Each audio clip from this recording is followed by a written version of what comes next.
নমস্কার বন্ধুরা, কেমন আছো? রিঙ্কুর রান্নাঘরে সবাইকে স্বাগত জানাই।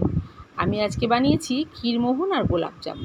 এই গোলাপজাম আর ক্ষীরমোহন আমি কিভাবে বানিয়েছি তোমাদের সঙ্গে কিন্তু সেটাই শেয়ার করব। আমি কিন্তু নিয়েছি এখানে দেখো 450 গ্রাম মতো ছানা। সেটাকে আমি আগের দিন রাত্রিবেলা জল ঝরাতে দিয়ে দিয়েছিলাম। এটাকে ভালো করে মেখে নিতে হবে। এবার দেবো হাফ চামচ মতন ময়দা। আর ময়দা দেওয়ার পরে দিয়ে দিচ্ছি একটু বেকিং পাউডার। এবার ভালো করে এটাকে ম্যাশ করে নিতে হবে হাতে করে, দানা থাকলে কিন্তু হবে না। একদম তোমার হাতে ক্রিমি টাইপের ভাব হয়ে যাবে, সেটাকে নরম হয়ে যাবে। দেখো দিয়ে দিয়েছি এখানে ফুড কালার। আমার তো জানো সব কিছু আমি একটু পারফেক্ট করার চেষ্টা করি এবং ইউনিক করার চেষ্টা করি। দিয়ে দিয়েছি একটু ফুড কালার। প্রত্যেকটি গোলাপজাম কিন্তু আমার একদম রেডি হয়ে গেছে। ওদিকে আমি কিন্তু প্যান বসিয়ে দিয়েছি, তাতে আমি তেল বসিয়ে দিয়েছি। এটা আলতো হাতে ভাজতে হবে, অল্প অল্প দেবে, অল্প অল্প তুলবে। বড় জায়গা হলে অসুবিধা নেই, আরও কিন্তু বেশি দেওয়া যায়। এভাবে করলেই আমার মনে হয় ভালো হয়। আর একদম ঘরোয়া পদ্ধতিতে এটা কিন্তু আমি বানাচ্ছি। দেখো আমার গোলাপ জলগুলো আমি দিয়ে দিয়েছি, একদম রেডি আমার গোলাপ জামুন। আচ্ছা, এদিকে আমি সরাতে কিন্তু দিয়ে দিয়েছি চিনি আর পরিমাণ মতো জল, একটু পাতলা হবে শিরাটা।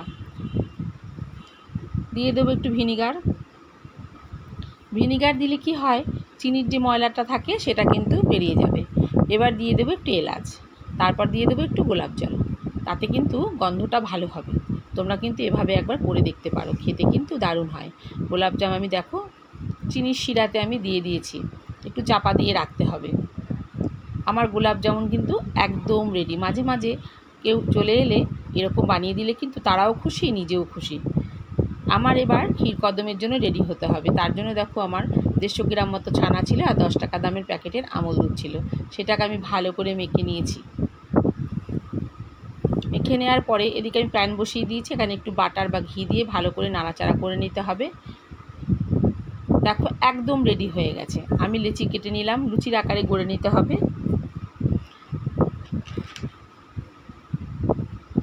একদম দেখো রেডি হয়ে যাচ্ছে। আমি আর একটাও তোমাদের সঙ্গে শেয়ার করব, দেখাবো।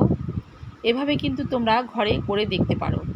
কেউ হঠাৎ করে এসে গেল, ঘরে কিন্তু বানিয়ে রেখে দিলে, কেউ এলো তার হাতে একটা দিলে, সে কিন্তু খুব খুশি হয়ে যাবে। আর তোমার মনটাও ভরে যাবে যে না, আমি নিজের হাতে বানিয়ে দিয়েছি। নিজের হাতে এই ভালো ভালো মিষ্টিগুলো বানানোর জন্য আমাকে ফলো করবে।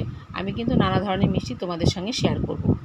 আমার ক্ষীরমোহন মিষ্টি কিন্তু একদম রেডি। এটাকে কি করতে হবে, একটা চাকুর মাধ্যমে এটাকে মাঝখান দিয়ে ফালা দিতে হবে। এবার দিয়ে দেবো এর উপরে ফুড কালার। কি ইউনিক না বলো, কি সুন্দর। এভাবে দেখো প্রত্যেকটি ক্ষীর কদম আমি কিন্তু রেডি করে ফেলেছি, একদম ফুলের মতো, একদম ইউনিক। আর প্রত্যেকটাতে আমি আলাদা আলাদা কালার দিয়েছি। এত মনটা আমার ভরে যাচ্ছে দেখে, তোমাদের সঙ্গে শেয়ার করতে পারলাম, এতে আমার অনেক আনন্দ হচ্ছে। এদিকে দেখো আমার গোলাপ জামও রেডি। তার মধ্যে দিয়ে দিলাম একটু পেস্তা গুঁড়ো। ভালো লাগলে লাইক করবে, শেয়ার করবে। সবাই ভালো থাকবে।